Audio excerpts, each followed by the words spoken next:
Tetori Roz, më lejoni të ndaj me ju një histori shumë prekse, të një zonje e cila u diagnostikua me një kancer të gjirit.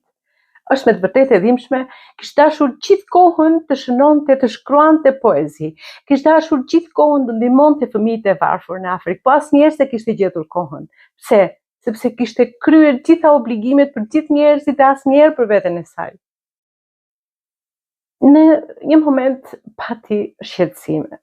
Shkon për terapi dhe mjeku i thotë që ke një sëmundje të keqe, një kancer të gjirit dhe të kanë ngelur vetëm 6 muaj kohë. Braktis punën, braktis gjithë obligimet dhe merr kohën për të shkruar poezit që kishte dashur me kohë të shkruante, pas asnjëherë s'kishte gjetur kohën.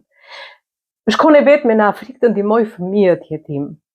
Të gjithë filluan të paragjykonin, të thoshnin që është çmendur nga diagnoza dhe nga terapia. Por jo, nuk ishte çmendur. Kërkonte në momentet e fundit të luftonte me jetën dhe të plotësonte dëshirat e saj.